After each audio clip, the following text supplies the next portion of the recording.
Hallelujah hallelujah আমরা সবাই তিনবার বলি হালেলুয়া হালেলুয়া হালেলুয়া হালেলুয়া। আমরা সর্বশক্তিমান ঈশ্বর সদাপ্রভু জিহ্বাকে ধন্যবাদ দেই যে আরেকটি মাস শেষ সপ্তাহে আমরা আজকে উপনীত হয়েছি। আজকে ঈশ্বর আমাদের সম্মুখে সুন্দর একটি বাক্য দিয়েছেন, একটি নয় দুটি বাক্য দিয়েছেন। আসুন আমাদের যাদের বাইবেল রয়েছে আমরা সে পবিত্র বাক্য আমরা খুলি এবং আমরা বিচার পত্রিকানের তার 12 অধ্যায় 3 পদ 13 অধ্যায় 3 পদ আমরা পাঠ করি। সবাই একটু কাইন্ডলি আমরা বাইবেলটা খুলবো এবং বিচার পত্রিক 13 অধ্যায় 3 পদ প্রথম পাঠ। বিচার পত্রিক 13 অধ্যায় 3 পদ। পরে সদাপ্রভু দূত সেই স্ত্রীকে দর্শন দিয়া কহিলেন, দেখো তুমি বন্ধা, তোমার সন্তান হয় না, কিন্তু গর্ভধারণ করিয়া পুত্র প্রসব করিবে। আমেন। আমরা দ্বিতীয় পাঠে যাই, দ্বিতীয় বংশাবলী তার 20 অধ্যায় 20 পদ। দ্বিতীয় বংশাবলী তার 20 অধ্যায় 20 পদ পাঠ করছি। পরে তাহারা প্রত্যুষে উঠিয়া তকই প্রান্তরে যাত্রা করিলেন। তাহাদের যাত্রাকালে জিহ্বাশাবক দাঁড়াইয়া কহিলেন, হে জিহুদা, হে ইসরায়েলের, হে জেরুসালেম নিবাসীগণ, আমার কথা শুনো। তোমরা আপন ঈশ্বর সদাপ্রভুতে বিশ্বাস করো, তাহাতে সুস্থির হইবে। তাহার ভাববাণীগণে বিশ্বাস করো, তাহাতে কৃতকার্য হইবে। এই হল ঈশ্বরের বাক্য। প্রভু জয় হোক। ঈশ্বর তার নিজ বাক্যের মধ্য দিয়ে আমাদের প্রত্যেককে আশীর্বাদ করুন মহান যিশু নামে। আমেন।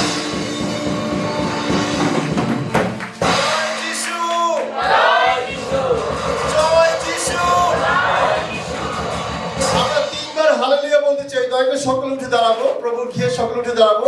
আমরা তিনবার হালেলুয়া বলতে চাই উচ্চ স্বরে। Hallelujah hallelujah hallelujah. আপনি যদি প্রভুর গিয়ে এসে থাকেন, যদি আপনি এসেছেন, আপনি যদি ভালো বোধ করেন, আপনি যদি হ্যাপি থেকে থাকেন, তাহলে আপনার পাশে যে আছে তাকে বলুন, ঈশ্বর আপনার মঙ্গল করুক। ঈশ্বর তোমার মঙ্গল করুক। অ্যাটলিস্ট 3 জন ব্যক্তিকে বলেন যে ঈশ্বর আপনার মঙ্গল করুক। 3 জন ব্যক্তিকে বলেন দয়া করে।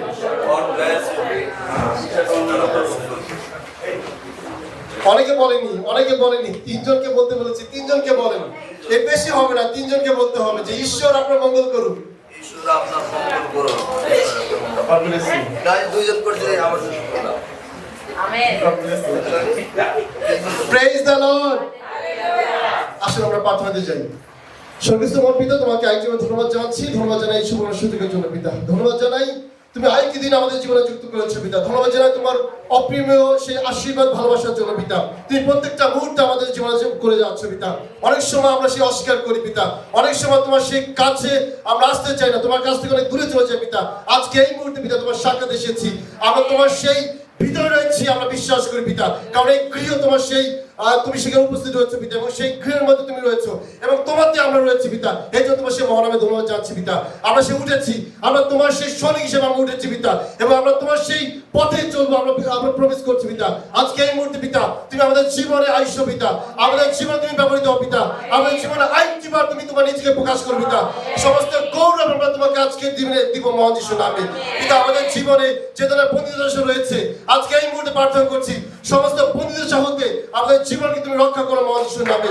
যে ধরনের অর্থনৈতিক সেই বেড়েচাল রয়েছে আমাদের জীবনে, যেটা আমাদের জীবনে আসছে না পিতা, সেই ভুল ত্রুটি কারণে, আমাদের পাপের কারণে পিতা, আজকে এই মুহূর্তে সমস্ত বেরিয়ার তুমি তোমার কালবে কুশের রক্ত দ্বারা ভেঙে দাও মহান যিশুর নামে।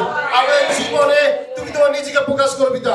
তুমি তোমার বাক্যে বলেছো আমরা শুধুমাত্র তোমার কাছে তোমার ম্যাটেরিয়ালস চাই পিতা, যা আমাদের চাহিদা রয়েছে সেগুলো চাই, কিন্তু আমরা তোমার সেই ফেস দর্শন করে পিতা।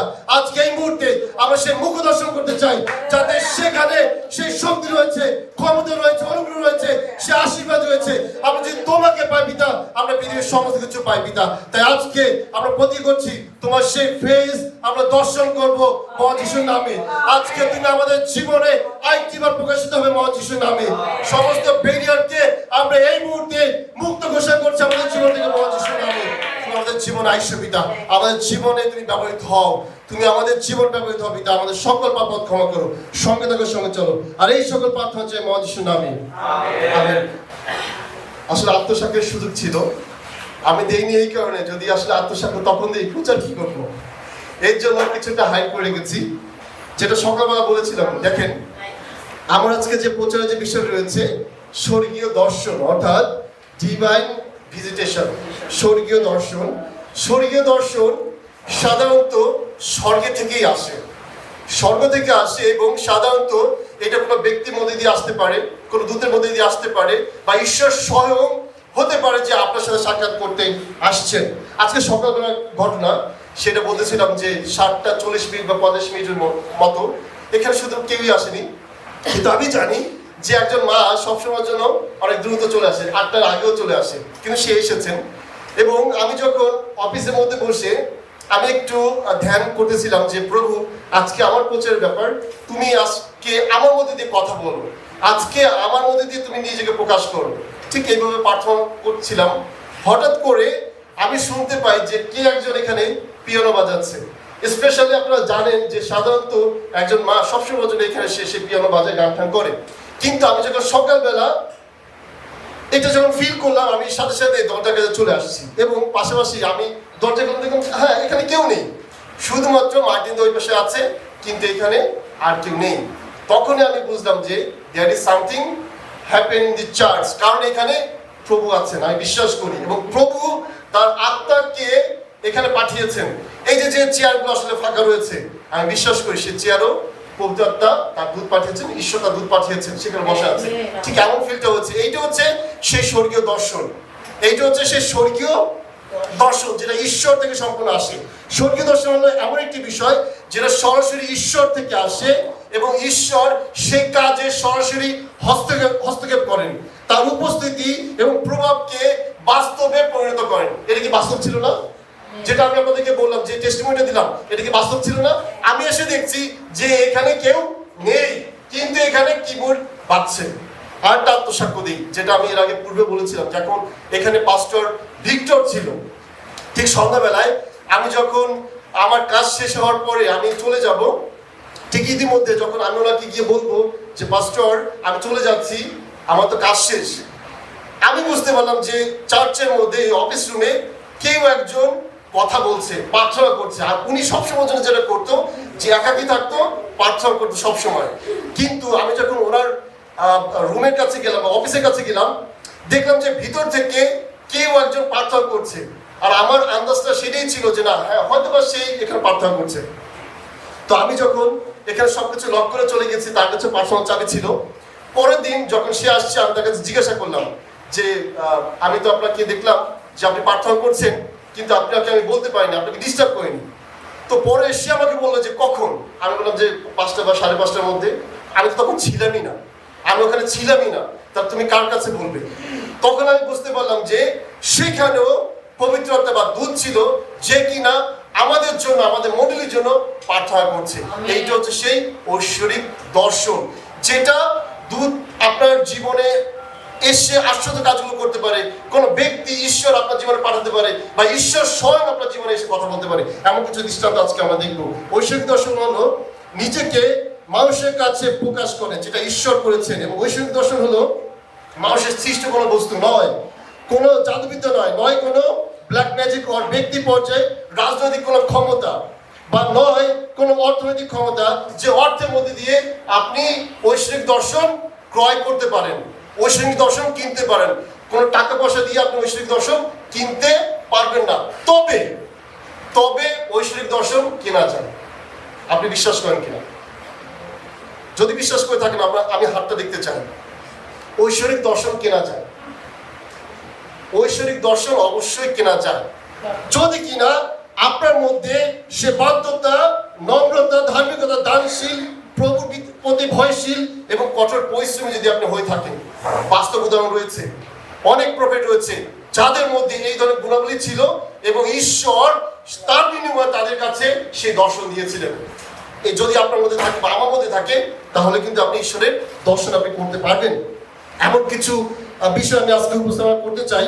দেখেন, একজন ব্যক্তির মধ্যে সাধারণত ধার্মিকতা, নম্রতা, বাধ্যতা থাকতে পারে, স্বাভাবিক, কিন্তু কঠোর পরিশ্রম যারা করে এই ব্যক্তি অনেক সীমিত বা অল্প সংখ্যক। কিন্তু প্রভু এর পাশাপাশি তাদেরকে পছন্দ করেছিলেন যারা হচ্ছে কঠোর পরিশ্রমী, যারা অলস না। বাক্যে আছে যে অলস ঈশ্বর কখনো পছন্দ করে না। আমরা দেখি আমাদের যে আদি পিতা আব্রাহাম, সে কিন্তু পশু চড়াতেন, দেখি আদি পুস্তক তার 13 অধ্যায়ে 2 থেকে 5 পদে রয়েছে। সে পশু চড়ানোর কাজে নিয়োজিত ছিলেন। তার মধ্যে বাধ্যতা ছিল, ধার্মিকতা ছিল, নম্রতা ছিল, ভদ্রতা ছিল, কিন্তু সে কিন্তু পরিশ্রমী ছিলেন। মসি শ্বশুরের মেষপাল চালাতেন, সেও পরিশ্রমী ব্যক্তি ছিলেন। যাত্রা পুস্তক তার 3 অধ্যায় 1ম পদে আছে। যাত্রা পুস্তক তার 3 অধ্যায় 1ম পদে। নোহ পরিশ্রমী ব্যক্তি ছিলেন, তার মধ্যে সমস্ত গুণাবলী ছিল, এবং তিনি 120 বছর নির্মাণ কাজ ব্যয় করেছিলেন, যেটা আদি পুস্তক তার 6 অধ্যায় 3 পদে। দয়া করে পদগুলো একটু লিখে রাখুন। ঠিক একইভাবে দাউদকে বলেন, হেবেলকে বলেন, ইলিশাকে বলেন, সাধু পৌলকে বলেন, এরকম অসংখ্য জীবন্ত উদাহরণ রয়েছে যারা কঠিন পরিশ্রম ছিল তাদের জীবনে, এবং ঈশ্বর তাদেরকে পছন্দ করেছেন, এবং স্বর্গীয় দর্শন তাদের কাছে অলৌকিকভাবে এসেছিল। আমেন। ঐশ্বরিক দর্শন সাধারণত 3টি পর্যায়ে আপনার কাছে আসতে পারে, যেটা বারবার আমি বলছিলাম। কল্পনা বা স্বপ্নে আসতে পারে, আশ্চর্যভাবে সশরীরে ঈশ্বর আপনাকে দেখা দিতে পারে, ঈশ্বর আপনাকে দেখা দিতে পারে, যেটা আমি বলছি। স্বর্গদূত বা কোনো নবী, মানুষ, ঈশ্বর আপনার কাছে পাঠাতে পারে। এই 3টা ভাবে আপনার কাছে ঐশ্বরিক দর্শন বা ডিভাইন ভিজিটেশন আসতে পারে। আমরা দেখি আব্রাহামের জীবনে যেটা এসেছিল, আব্রাহামের জীবনে যখন ঐশ্বরিক দর্শন এসেছিল, তখন তার জীবন সম্পূর্ণভাবে পরিবর্তন হয়ে গিয়েছিল। দেখুন, একজন ব্যক্তি যার হচ্ছে 99 বছর বয়স, তার হয়তো বা চলতে ফিরতেও কষ্ট হতো, এবং ঈশ্বর তাকে দর্শন দিয়ে বলেন যে তুমি বাবা হবে, তোমার স্ত্রী সে গর্ভধারণ করবে। আর আব্রাহাম ও জানতেন ঈশ্বর যে প্রতিজ্ঞা তার কাছে করেছিলেন, সেই প্রতিজ্ঞা আজকাল পরশু 1 মাস পরে, 1 বছর পরে সেটা স্থাপন করেছেন, সেটা সম্পূর্ণ তিনি করবেন। কিন্তু পাশাপাশি যে সারা ছিল, সে কিন্তু আশা হারিয়ে ফেলেছিল যে ঈশ্বর যেটা বলেছেন সেটা নাও হতে পারে। সে হয়তো মনে মনে এভাবে চিন্তা করেছেন, কিন্তু আব্রাহাম তার মধ্যে সেই গুণাবলী ছিল এবং প্রভুর প্রতি তার আস্থা ছিল, যার কারণে সে বিশ্বাস হারায়নি এবং তার জীবনে বাস্তব অভিজ্ঞতা সে প্রকাশ করেছিলেন। দেখুন, আব্রাহামের যে অভিজ্ঞতা থেকে কিছু বিষয় উঠে এসেছে। ঈশ্বর আব্রাহামের চোখ খুলে দিলেন। দেখুন একটু ভেবে, যেখানে হচ্ছে আব্রাহামের বাসা, মানে যেখানে থাকার স্থান বা ঘর, সেখান থেকে অনেক দূরে সে দেখতে পেলেন যে 3 জন ব্যক্তি সে যাচ্ছে, এবং আব্রাহাম তাদেরকে দেখে আত্মীয়তা করলেন, এবং তাদের মধ্যে থেকে একজন বলল যে প্রভু। অর্থাৎ যখন আব্রাহাম তাদেরকে নিয়ে আসলো, তাদেরকে আত্মীয়তা করছে, এবং সেখানে 3 জন ব্যক্তি ছিল। বাইবেলে উল্লেখ করা আছে যে স্বয়ং ঈশ্বর আব্রাহামের কাছে এসেছিলেন। তার প্রমাণ পাওয়া যায় যে যখন সেই 3 জনের মধ্যে একজন বলেছিল, প্রভু আপনি যে প্রতিজ্ঞা তার কাছে করছেন, বা আব্রাহাম যে আমাদেরকে আত্মীয়তা করছে, এইভাবে প্রভু বলে সম্বোধন করেছিল। যদি আপনি সঠিকভাবে এবং সতর্কভাবে যদি আপনি পড়েন, দেখবেন যে আদি পুস্তক 18 অধ্যায় 1 পদে একই কথা আছে, 17 বলা আছে, 13 পদে আছে এবং 20 পদে আছে, যে ঈশ্বর যে স্বয়ং আব্রাহামকে দর্শন দিয়েছিল সেটা সুস্পষ্ট আছে। অনেকে বলতে পারে যে পিতা, পুত্র, পবিত্র আত্মা আসতে পারে, কিন্তু বাক্য বলছে যে না, সেখানে 2 জন স্বর্গদূত ছিল এবং ঈশ্বর স্বয়ং আব্রাহামকে সাক্ষাৎ দিয়েছিলেন বা ঐশ্বরিক সেই দর্শন দিয়েছিলেন। আমরা যদি আরো একটু দেখতে চাই, 2 বংশাবলী তার 1 অধ্যায় 6 থেকে 12 পদে আছে। 2 বংশাবলী তার 1 অধ্যায় 6 থেকে 12 পদে আছে যে ঈশ্বর স্বয়ং নিজে সলোমনকে দর্শন দিয়েছিলেন। হয়তো ঈশ্বর তার নিজস্ব যে চেহারা রয়েছে, যে আকার আকৃতি রয়েছে, সেইভাবে হয়তো আপনার কাছে প্রকাশিত হয়নি, কিন্তু মানুষের বেশে বা হয়তো বা অন্য দূতের বেশে, অন্য ক্ষমতা নিয়ে আপনার সাক্ষাতে আসতে পারে, বা সেই সময় সলোমনের কাছে বা আব্রাহামের কাছে এসেছিল। বাক্যে বলছে আমরা কেউ ঈশ্বরের মুখ দর্শন করতে পারি না। ঈশ্বরের মুখ যদি দর্শন করতে চাই বা ঈশ্বর যদি কখনো আমাদেরকে দর্শন করে, তাহলে আমরা মারা যাব। এর জন্য ঈশ্বর বিভিন্ন রূপে বা আকারে আমাদের কাছে প্রকাশিত হয়। দেখুন 2 বংশাবলী তার 1 অধ্যায় 6 থেকে 12 পদে আছে, দাউদ যেমন ঈশ্বরকে সন্তুষ্ট করতে পেরেছিল, তার পুত্র সলোমন ঠিক একইভাবে তার ধার্মিকতা, তার সে বাধ্যতার মধ্যে দিয়ে ঈশ্বরকে সন্তুষ্ট করতে পেরেছিল। এবং যদি আপনি এই গুণগুলির মধ্যে দিয়ে যদি আপনি যান, তাহলে আপনি সেই ঈশ্বরের দর্শন কিনতে পারবেন। আমি বলছি ঈশ্বরের দর্শন কিনতে পারবেন বা ঈশ্বরের সাক্ষাৎ আপনি পাবেন। সলোমন ঈশ্বরকে তার সমস্ত হৃদয় দিয়ে সন্তুষ্ট করতে পেরেছিল এবং ঈশ্বরকে সে 1000 হোম বলি উৎসর্গ করেছিল। যখন আপনি কাউকে কোনো কিছু দান করবেন, তার বিনিময়ে আপনি তার কাছ থেকে কিছু পাওয়ার আশা করবেন, এটাই সাধারণত আমাদের সমাজে হয়। ঠিক একইভাবে যখন সলোমন ঈশ্বরের কাছে 1000 হোম বলি উৎসর্গ করেছিল, তখন ঈশ্বর বুঝতে পেরেছে, ও সলোমন, তুমি কি চাও আমার কাছে, কিসের জন্য তুমি এই হোম বলি দিয়েছো। তার একটা উদ্দেশ্য ছিল অবশ্যই। সেখানে সলোমন বলল যে, পিতা, তোমার যে জাতি আমাকে দিয়েছো, এই জাতি পালন করা, লালন করা, পরিচালনা করা আমার পক্ষে অনেক কষ্টকর হয়ে পড়বে। কারণ এই জাতি হচ্ছে হিংস্র জাতি, কিন্তু তোমার মনোনীত জাতি। এই জাতিকে চালানোর জন্য যে ধরনের জ্ঞানের দরকার রয়েছে, যে প্রজ্ঞা দরকার রয়েছে, তুমি আমার জীবনে সেটি দাও। ঈশ্বর তাই করেছিলেন। দেখুন, ঈশ্বর সলোমনকে ঈশ্বর সলোমনকে দর্শন দিয়েছিলেন। সেটা স্পষ্ট হয়েছে 2 বংশাবলী তার 1-6 থেকে 12 পদে। ঈশ্বর সলোমন সমস্ত যাচটা পূরণ করেছিলেন এবং অপ্রিমেয় আশীর্বাদ তাকে করেছিলেন। আপনাকে আজকে বলতে চাই, যদি আপনাকে বলি যে আপনি আশা করতে পারেন যে ঈশ্বর স্বয়ং আপনাকে আজকে দর্শন করতে পারেন, আপনি কি এটা বলতে পারেন বা আপনি এটা আশা করেন যে ঈশ্বর স্বয়ং আজকে আপনাকে দর্শন করতে পারে কিনা? হ্যাঁ, অবশ্যই পারে। কারণ যখন 1 বলছে, আদিতে বাক্য ছিলেন এবং বাক্য ঈশ্বরের সহিত ছিলেন এবং বাক্য ঈশ্বর ছিলেন। যদি আজকে সে বাক্য আপনার মধ্যে থাকে, তাহলে ঈশ্বর আপনাকে দর্শন দিবেন। তার মানে ঈশ্বর আপনার মধ্যে রয়েছে। উদাহরণস্বরূপ দেখুন, গীতসংহিতা তার 107-20 পদে, তিনি আপন বাক্য পাঠাইয়া তাহাদেরকে সুস্থ করেন, তাহাদের খাদ হইতে তাহাদেরকে রক্ষা করেন। অর্থাৎ এই বাক্য যে ঈশ্বর যে শুধুমাত্র আপনার মধ্যে আসছেন এমন না, ঈশ্বরের বাক্য আসার সাথে সাথে আপনার মধ্যে থেকে সমস্ত সমস্যা, বেদির ফাঁদ, সর্বনাশক মারি, সমস্ত কিছু ধ্বংস হয়ে যাচ্ছে। তার মানে ঈশ্বরের সে বাক্য আমার বা আপনার মধ্যে থাকাটা অতি জরুরি। দেখুন, 1 বংশাবলী তার 17-2 পদে, রাজা আহাব সে অনেক দুষ্টু এবং ঈশ্বরকে অনেক জ্বালিয়েছে, বলবো তাড়না করিয়েছে। কিন্তু ঈশ্বর সেই রাজাকে শুধানোর জন্য ঈশ্বর সেই এলিয়াকে ব্যবহার করেছিলেন। 1 রাজা বলি তার 17-2 পদ, সে এলিয়ার কাছেও ঈশ্বরের সে দর্শন এসেছিল। কারণ এলিয়া সে ধার্মিক বাধ্যতা আত্মা তার মধ্যে ছিল এবং সে বাক্য অনুযায়ী এলিয়া যখন রাজা আহাবের এই ধরনের কার্যক্রম দেখার পরে ঈশ্বর যখন এলিয়ার কাছে প্রকাশিত হলো এবং কিছু আজ্ঞা তাকে দিলেন যে তুমি গিয়ে পলায়ন করো, কারণ এই আহাব রাজা হয়তো তোমাকে মেরে ফেলতে পারে। এবং বাক্য অনুযায়ী এলিয়া জর্দন করিত স্রোতের তীরে অবস্থান করেছিলেন। সেখানে ঈশ্বরের সে দর্শন সে পেয়েছিলেন এবং ঈশ্বরের সে আজ্ঞা বহন করেছিলেন। প্রিয় ভাই বোনেরা, যখন আপনার মধ্যে আমার মধ্যে এই ধরনের গুণগুলিগুলো থাকবে এবং ঈশ্বরের ইনস্ট্রাকশন, ঈশ্বর সে নির্দেশ আদেশগুলো আপনি খুব সহজে অ্যাচিভ করতে পারবেন। কোথায় যেতে হবে, কোথায় যেতে হবে না, বিশ্বাস করবেন না কেন, প্রত্যেকটা পদে পদে আসলে আমি এখন রিয়েলাইজ করতে পারি যে পবিত্রতা আমার মধ্যে দিয়ে কখন কোনভাবে কি নির্দেশনা দিচ্ছেন। ঠিক একইভাবে 1 রাজা বলি তার 8-1 পদে যেটা বলছে, ঠিক সেই ঈশ্বর, সেই জীবন্ত ঈশ্বরের বাক্য আরেকটি বার এলিয়ার কাছে এসেছিল এবং সে বলেছিল যে আমি তাকে দেখেছি, তুমি যাও সে আহাব রাজার কাছে গিয়ে সাক্ষাৎ করো এবং বলো আমি সে বৃষ্টি পাঠাচ্ছি। তার মানে সে ঈশ্বর তার বাক্য দ্বারা আপনাকে দর্শন দিতে পারে। ঈশ্বর স্বয়ং নিজে কোন আকার হিসেবে আপনাকে দর্শন দিতে পারে।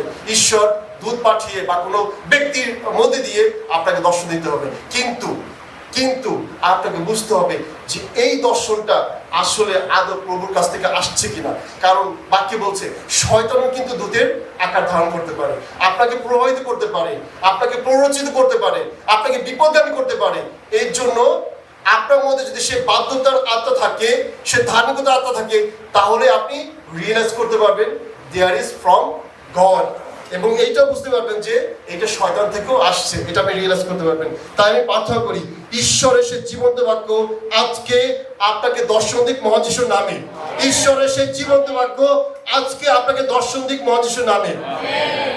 আমরা অনেকে প্রার্থনা করে থাকি, আমরা অনেক কিছু যাচনা করে থাকি, যেমন বাক্যে বলছে যে তোমরা তো অনেক ম্যাটেরিয়ালস চাচ্ছ আমার কাছে, অনেক অর্থনৈতিক সাপোর্ট চাচ্ছ, কিন্তু কখনো তো আমার মুখ দর্শন করতে চাওনি।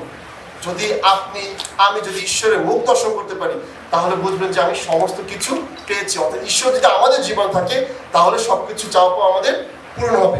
ঈশ্বর আপনার সেই প্রার্থনা শুনেন, কিন্তু ঈশ্বর স্বাভাবিকভাবে কিছুটা লেটও করেন, বাক্যে বলছে। কারণ ওই বাক্য যখন আপনার জীবনে আসবে, যাতে কিনা আপনার জীবনের সমস্ত প্রয়োজন বাক্য দ্বারা সম্পূর্ণভাবে মিটে। এই জন্য ঈশ্বরের বাক্য যখন ঈশ্বরের কাছে যখন আপনি প্রার্থনা করছেন, আপনি কন্টিনিউয়াসলি প্রার্থনা করুন, যাতে কিনা ঈশ্বর অতি দ্রুত আপনার প্রার্থনার উত্তর দেন এবং আপনার সমস্ত প্রয়োজন তিনি মিটাতে পারবেন। মনে রাখবেন, ঈশ্বর যখন তার জীবন্ত বাক্য আপনার কাছে আসবে তখন আপনি সুস্থ হবেন, আপনি মুক্তি লাভ করবেন, যেটা স্পষ্টভাবে বলছে গীতসংহিতা তার 107 অধ্যায় 20 পদে। আপনি সমস্ত বেদির ফাঁদ হতে, যেটা শয়তান আপনার জন্য রেখেছে, যেটা শয়তান আপনার জন্য পেতে রেখেছে, সেই ফাঁদ হতে আপনাকে রক্ষা করুন। কারণ বাক্য বলছে পরিবে তোমার পাশে 100 জন, তোমার দক্ষিণ পাশে 10 জন, কিন্তু উহারা তোমার নিকট আসিবে না। তুমি কেবল সচক্ষে নিরীক্ষণ করবে, দুষ্ট করে প্রতিফল দেখিবে। হ্যাঁ, যখন আপনি ধার্মিকতা চলবেন তখন এই ধরনের ব্যারিয়ার যেগুলো রয়েছে আপনার জীবনে সবই আপনাকে ওভারকাম করে চলে যাবে। অর্থাৎ আপনি বিজয়ী হবেন, সব আপনার পাশ থেকে চলে যাবে। এই জন্য আপনাকে অবশ্যই সে ধৈর্যশীল হতে হবে। আপনি কি জানেন, ঈশ্বর তার জীবন্ত বাক্য অলরেডি আপনার কাছে পাঠিয়েছে। হালেলুয়া! ঈশ্বর তার জীবন্ত বাক্য আপনার কাছে পাঠিয়েছে। আমরা দেখি তার ফিলিপিও তার 4:19 পদ, যদি দয়া করে কেউ পেয়ে থাকেন, ফিলিপিও তার 4:19 পদে রয়েছে যে ঈশ্বর সে বাক্য আপনার কাছে পাঠিয়েছে এবং তার বাক্য দ্বারা আপনি গৌরবের আপনাদের সকল প্রয়োজন সে মিটিয়েছেন। দেখুন, ফিলিপিও তার 4:19 পদে রয়েছে, সে বাক্য বলছে যে খ্রিস্টের বাক্য অনুযায়ী আপনার সমস্ত প্রয়োজন তিনি মিটাবেন। আমরা দেখি বিচারপতিগণ তার 13:3 পদ, যেটা অলরেডি মা পড়েছে, আরেকটি বার যদি কেউ পেয়ে থাকেন, বিচারপতিগণ তার 13:3 পদে রয়েছে, যদি কেউ পেয়ে থাকেন, বিচারপতিগণের 13:3 পদে কি একজন পড়ুন। পরে সদাপ্রভু দূত সেই স্ত্রীকে দর্শন দিয়ে কহিলেন, দেখো তুমি বন্ধা, তোমার সন্তান হয় না, কিন্তু গর্ভধারণ করিয়া পুত্র প্রসব করিবে। আমেন। আমেন। দেখেন, শিমশনের মা শিমশন হওয়ার আগে সে বন্ধা ছিল। ঈশ্বর তার সে গর্ভকে সম্পূর্ণ ওপেন করেছেন, কারণ সেখানে সে মায়ের অনেক অনুশোচনা ছিল, কষ্ট ছিল, ঈশ্বরের কাছে চাওয়া পাওয়া ছিল। ঈশ্বর তাকে দর্শন দিয়েছেন। কি অলৌকিক কার্য!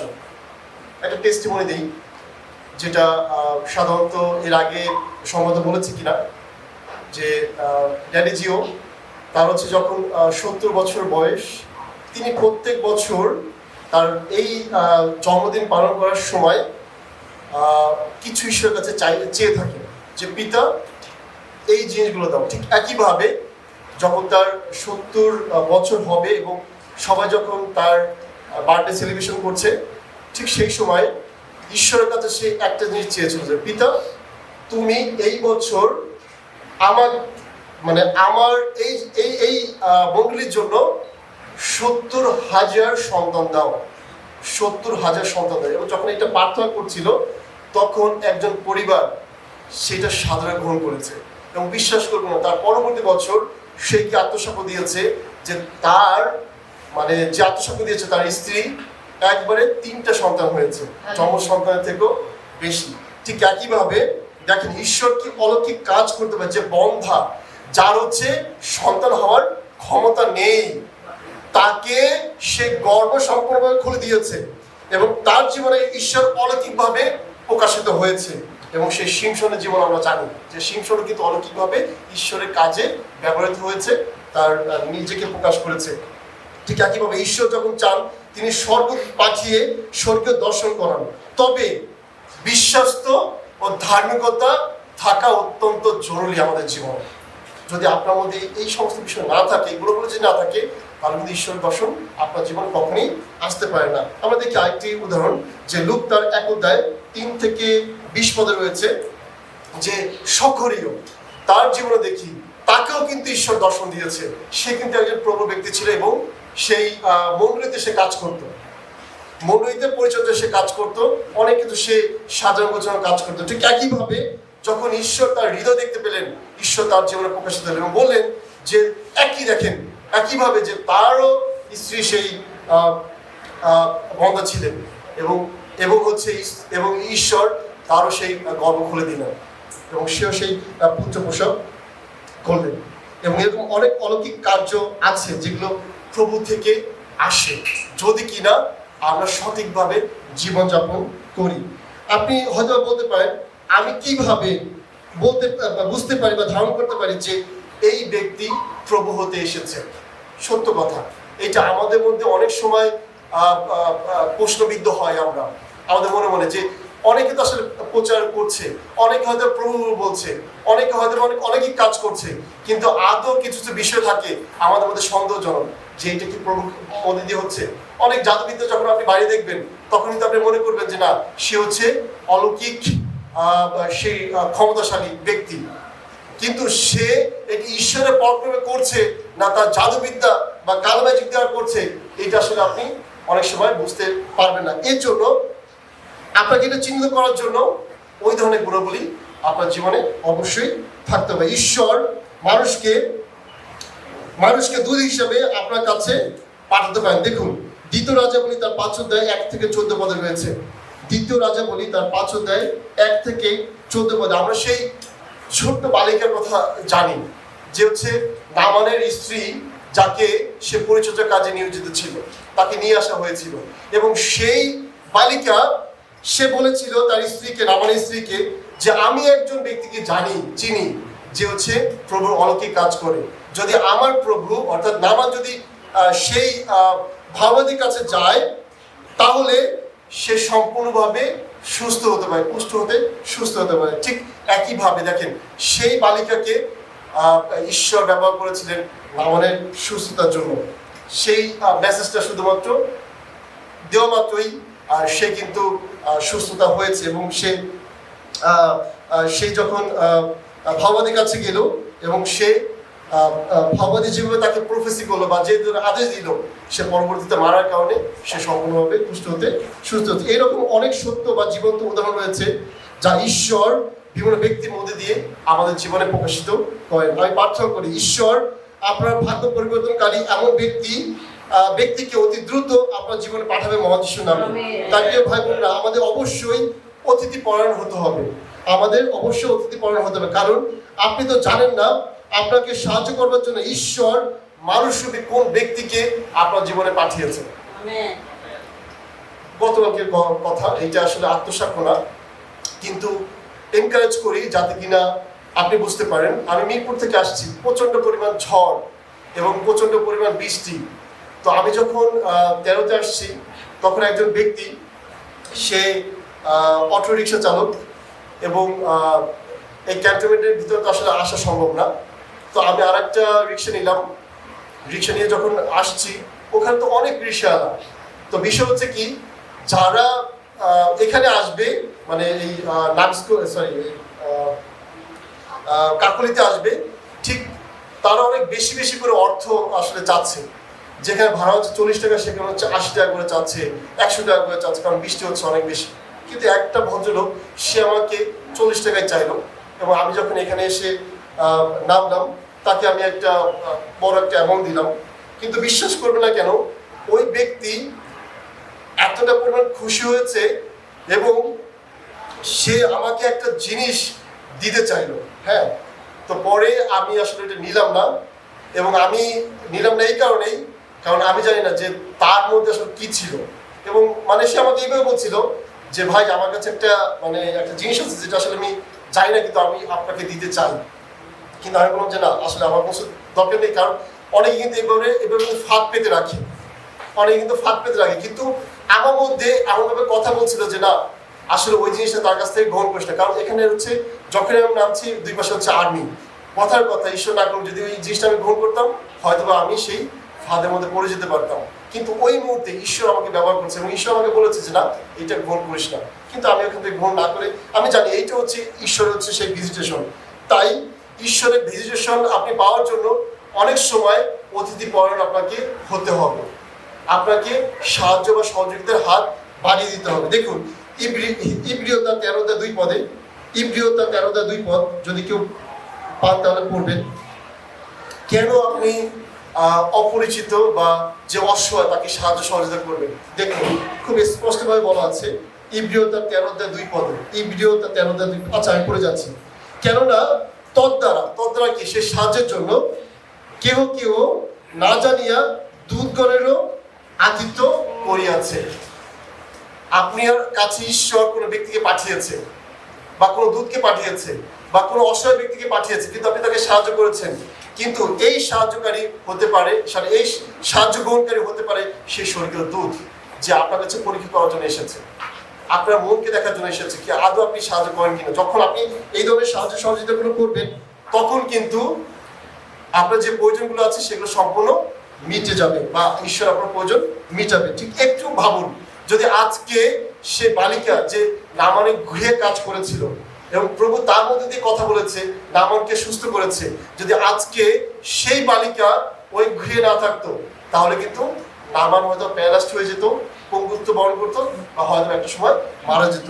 এর জন্য অনেক ক্ষুদ্র ক্ষুদ্র ব্যক্তিকে আমরা দেখতে পাই যে ঈশ্বর অলৌকিকভাবে ব্যবহার করেছেন অনেক মহৎ ব্যক্তিকে সুস্থ করার জন্য বা প্রভুর পথে আনার জন্য।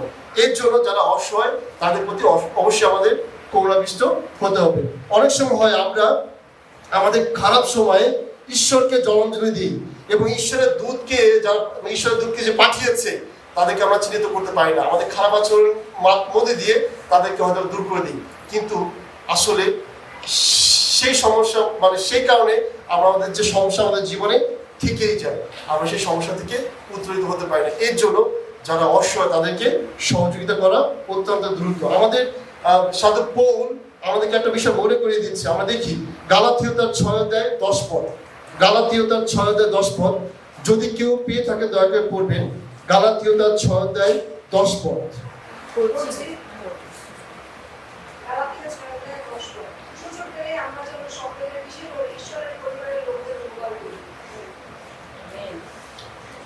এর জন্য আইসো আমরা যেমন সুযোগ পাই তেমনি সকলের প্রতি বিশেষত যাহারা বিশ্বাস পাঠী পরিজন তাদের প্রতি সৎকর্ম করি। অর্থাৎ যারা প্রভুর পরিচর্যা করছে তাদেরকে অবহেলা করা যাবে না, তাদেরকে সবসময়ের জন্য আপনার জায়গা থেকে যতটা সাহায্য সহযোগিতা করা দরকার। অনেক সময় প্রভুর যারা ব্যক্তি তারা বলতে পারে যে ভাই তুমি এই কাজটা করো, বোন তুমি ওই কাজটা করো, আপনি তাৎক্ষণিকভাবে করেন না। যখন আপনি এই কাজগুলো করতে পারবেন তখনই দেখবেন যে আপনার জীবনে সে অপরিমেয় আশীর্বাদ আসবে এবং সেই সৎকর্মের মধ্যে দিয়ে আপনার যে প্রয়োজনগুলো রয়েছে ঈশ্বর সেগুলো মিটাবে, ঈশ্বর সেইগুলো মিটাবে। তাই ধর্ম বর্ণ এবং যার অর্থ রয়েছে কোনো কিছু প্রাধান্য না দিয়ে আপনার কনসেন্ট্রেট সবসময় জন্য থাকবে যে না ওই ব্যক্তি অসহায়, আমার তাকে সহযোগিতা করা দরকার, সুন্দর এবং সাবলীল আচরণ করতে হবে।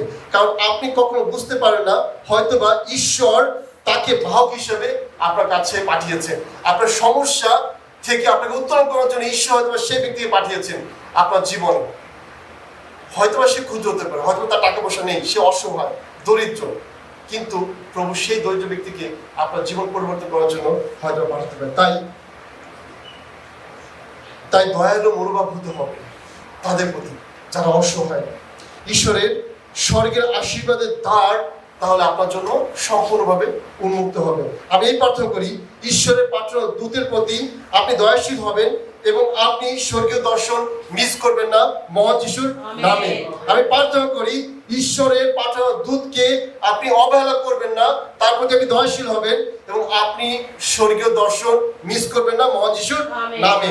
আমরা দেখি 1 শমূয়েল তার 2:9 থেকে 20 পদে রয়েছে। আমরা জানি এখানে সেই হান্নার কথা রয়েছে। হান্নাও ঈশ্বরের কাছে সে রোদন করেছিল। প্রথম শামুয়েল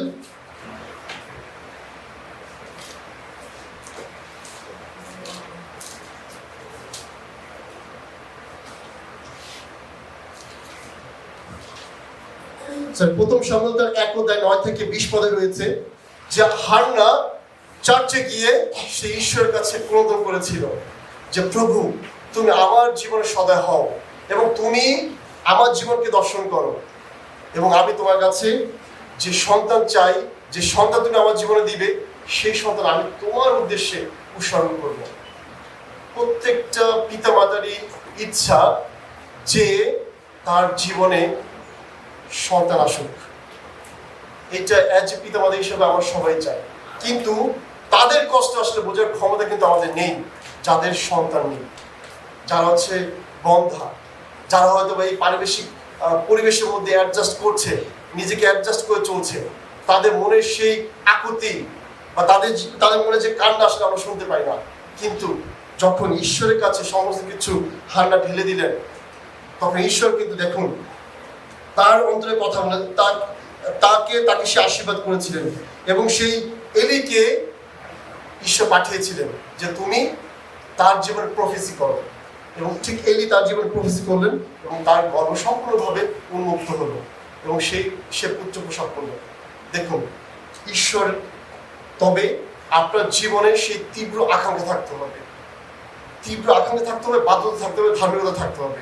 যদি এই বিষয়গুলো আসলে আপনার জীবনে না থাকে বা আমার জীবনে না থাকে, তাহলে কিন্তু আমরা ঈশ্বরের কাছ থেকে কোনো কিছুই চেয়ে পাবো না, ঈশ্বর সেই দর্শন আমরা পাবো না। দেখুন গত সপ্তাহে যখন আমি আমার পরিবার ভিজিট করতে গিয়েছিলাম, ঠিক রাতের বেলা সাধারণত কিছু কাজ আছে যেগুলো আসলে দিনের বেলা করা সম্ভব না, যাদের ছোট ছোট বেবি আছে তারা আসলে খুব সহজে বুঝতে পারবেন। তো আমি যখন রাতের বেলা স্পেশালি কিছু ঘরের কাজগুলো করার চেষ্টা করি পরিবারকে সাপোর্ট করার জন্য, ঠিক আমার মনে হলো যে যেখানে চুলাটা রয়েছে ওই চুলাটা আসলে আমি একটু ক্লিন করি। তো আমি এটা অনেক আগে থেকে ভাবছিলাম, তো আবার ভিতরে মনে হচ্ছে যে ক্লিন করে কি হবে, তুই তো আসলে আগামীকাল চলে যাবি। কিন্তু আমার বারবার কে যেন আসলে ঠেলছে যে তুই যা, যে এটা ক্লিন কর, কারণ সময় তো থাকবে না, আবার একটা লং সময়, আবার কবে তুই পরিবারের সাথে আসবি, এরকম একটা ব্যাপার। তো আমি যখন চুলার কাছে গেলাম এবং আমি ক্লিন করছি, দেখবেন যে যেখান থেকে আসলে গ্যাসটা পাস হয় সেখানে একটা ছোট একটা মেটাল থাকে। তো এইটা সামহাও যখন আমি গ্যাসের চুলাটা উঠিয়েছি, এটা টাচ করে ভেঙে গেছে। তো পরে প্রচুর পরিমাণে গ্যাস বেরোচ্ছে, ওটা সামহাও আসলে আমি নিয়ন্ত্রণ করতে পেরেছি। তো পরে সকালবেলা যখন আমি রিপেয়ার ম্যান যারা আসলে ওই কাজগুলো করে থাকে তাদেরকে ডেকেছি এবং তাদেরকে বললাম যে ভাই একটু রিপেয়ার করে দিই, এবং সে বললো যে এটা কীভাবে ভেঙেছে। আমি বললাম যে এরকম ব্যাপার হয়েছে, যার কারণে ভেঙে গেছে। এবং সে বললো যে এটা তো সম্পূর্ণ আপনার নষ্ট হয়ে গেছে, যদি এইটা এই মুহূর্তে যদি না ভাঙতো তাহলে দেখা যেত যে এটা বড় ধরনের দুর্ঘটনা ঘটতে পারে। তো আমি ঈশ্বরকে ধন্যবাদ দিই, ঈশ্বর কিন্তু সেই সময় আমাকে বা আমার মধ্যে কথা বলেছে, পূর্বযাত্রার মধ্যে দিয়ে আমার মধ্যে কথা বলেছে যে তুই যে এটা রিপেয়ার কর। এবং সে বললো, এবং সত্য কথা আমি এটা রিয়েলাইজ করেছি, যদি আজকে এইটা যদি না ভাঙতো আমি তো ওখানে থাকতাম না, দেখা যেত ভেঙে যেত এবং ওখানে একটা বড় ধরনের অ্যাক্সিডেন্ট হতে পারতো। এই জন্য অনেক সময় হয় কিছু যে ব্যাপার আছে যেগুলো সম্পূর্ণ ঈশ্বর প্রদত্ত, সেগুলো আপনাকে তাৎক্ষণিকভাবে বুঝতে হবে এবং সাড়া দিতে হবে। আমি অনেক কাজগুলো আসলে আমি ডিনাই করি, যখন আমি ডিনাই করার পরে সমস্যা ফেস করি তখন বুঝতে পারি যে না, আমি কেন এই কাজটা এইভাবে করলাম, কেন আসলে শুনলাম না, এই ভয়েসটা কেন শুনলাম না। হ্যাঁ, আমাদের মধ্যে এখনো অনেক আছে যে আমরা যে প্রভুর আহ্বান বা প্রভুর দর্শনকে অনেক সময় আসলে বুঝতে পারি না। কিছু ব্যারিয়ার আসলে সবার জীবনে আছে, কিন্তু সেই ব্যারিয়ার থেকে আমাদেরকে সম্পূর্ণভাবে উত্তরিত হতে হবে এবং বুঝতে হবে যে কোনটা ঈশ্বর থেকে আহ্বান বা কোনটা হচ্ছে ঈশ্বর থেকে দর্শন। আমি আরেকটা আত্মসাক্ষ্য দিয়ে শেষ করব, যেটা আমি এর আগে বলেছিলাম যে একটা সিস্টারের জীবন আসলে আমি পড়েছি। সে হচ্ছে সিস্টার সিউ কোরন এবং সে হচ্ছে আমেরিকার একজন অধিবাসী। সে যখন এই পৃথিবীতে আসে, আপনি বিশ্বাস করবেন না, তার চেহারা বা তার সাথে সাক্ষাৎ করা আসলে আমার সুযোগ হয়েছে এবং তার চেহারাটা অবিকল হচ্ছে, নাক সম্পূর্ণটা নেই এবং পাশাপাশি তার যে সার্জারি করা হয়েছে আপনার মুখ এবং নাক হচ্ছে সম্পূর্ণ কিছুটা কাছাকাছি। যেমন আমাদের একটা স্পেস আছে এখানে, কিন্তু তার সেই স্পেসটা নেই। সে এইভাবে ব্যাখ্যা করেছে যে সে যখন হয়েছিল তার মুখমণ্ডলে কোনো ছিদ্র ছিল না, অর্থাৎ নাকের যে দুইটা ছিদ্র, মুখে যে আমাদের ছিদ্র, এই ছিদ্র তার সম্পূর্ণ ছিল না। এবং যারা ডক্টর ছিলেন তারা অতিশয় ভয় পেয়েছিলেন, হয়তোবা এই মেয়েটা কিছুক্ষণ পরে মারা যাবে। এবং একটা শিশু যখন পৃথিবীতে আসে তখন তার খাদ্যের প্রয়োজন হয় কয়েক ঘন্টা পরেই, এবং তাকে সঠিকভাবে সে খাবারও দিতে পারছিল না তার মা। এবং সে অনেক ডক্টর ডাকিয়েছে, কারণ সে হচ্ছে তার মা ছিল আবার শিশু বিশেষজ্ঞ, এবং অনেক ডক্টরের সাথে তার পরিচিত ছিল, অনেক ডক্টরকে সে ডেকেছে, কিন্তু কেউ তাকে আশানুরূপ কোনো কথা বলতে পারছিল না। এবং একটা সময় তার মা হচ্ছে নিরাশ হয়ে যায় যে সে কি করবে, কাকে ডাকবে, কে এই অপারেশন করতে পারবে। কিন্তু একটা পর্যায়ে সে সমস্ত কিছু গিয়ে ঈশ্বরের কাছে সাবমিট করেছে যে প্রভু, তুমি এমন একজনকে পাঠাও যে কিনা আমার মেয়েকে রক্ষা করতে পারবে। বিশ্বাস করবে না কেন, এই যে উনি বিজ্ঞাপন দিচ্ছে বা অনেক ডক্টরের কাছে বলছে, ঠিক এই সংবাদ শুনে একজন অপরিচিত লোক আসে তার কাছে, এসে তার মেয়েকে বলে যে ঠিক আছে আমি অপারেশন করবো, এবং সে সাকসেসফুলভাবে সে অপারেশন করে। এবং এখন তার মুখ বোঝা যাচ্ছে, তার নাক বোঝা যাচ্ছে। কেন বলছি যে ঈশ্বরের দর্শন এইভাবে মানুষের জীবনে আসে, একটা মানুষের মধ্যে দিয়ে একটা মানুষের কাছে চায়। ঈশ্বর আপনাকে সরাসরি দর্শন দিতে পারেন ঠিক, কিন্তু অনেক সময় ঈশ্বর তার দূত পাঠায় বা কোনো ব্যক্তিকে পাঠায় আপনার কাছে যে তুমি এই কাজটা করো বা ওই কাজটা করো। এর জন্য আমাদেরকে অবশ্যই বুঝতে হবে যে কোনটা হচ্ছে ঈশ্বর প্রদত্ত, কোনটা হচ্ছে ঈশ্বর থেকে আসা, কোনটা হচ্ছে ঈশ্বরের দর্শন।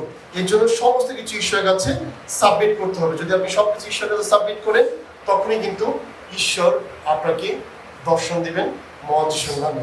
আসুন দয়া করে আমরা সকলে উঠে দাঁড়াই এবং আমরা কয়েকটি বিষয় নিয়ে প্রার্থনা করতে চাই এখন, যাতে ঈশ্বর আমাদের অন্তরে কথা বলেন, ঈশ্বর আমাদের যে মনোবাঞ্ছা রয়েছে সেইগুলো দেখেন, এবং ঈশ্বরের দর্শন যাতে আমাদের জীবনে আজকে আসে মহান যিশুর নামে। আসুন আমরা সকলে দয়া করে চক্ষু বন্ধ করবো, আমরা সকলে দয়া করে চক্ষু বন্ধ করবো, এবং আমরা একটা বিষয় নিয়ে একটু চিন্তা করি। দেখুন, আমি সেই আমার প্রচারের পিছনে একটু যেতে চাই। সে একটা নাবালিকা মেয়ে, তার জীবন আমি যখন পড়েছি আসলে অবাক হয়েছি। ঈশ্বর, দেখুন বাক্যে অনেক রয়েছে যারা আসলে সে মরিয়ম, সে কিন্তু সেই ভালো কাজ করতো না, সে কিন্তু পরিত্রাণ পেয়েছে। দেখুন সে কুশে বিদ্ধ যে সে দস্যু ছিল, সে কিন্তু সেই স্বর্গে গিয়েছে। এরকম অনেকে রয়েছে যারা সে সরাসরি ঈশ্বরের যীশুখ্রিস্টের মধ্যে দিয়ে সে স্বর্গে নিত হয়েছে। আজকে সেই বালিকার কথা আমি একটু আপনাদেরকে আবার রিমাইন্ড করে দিতে চাই।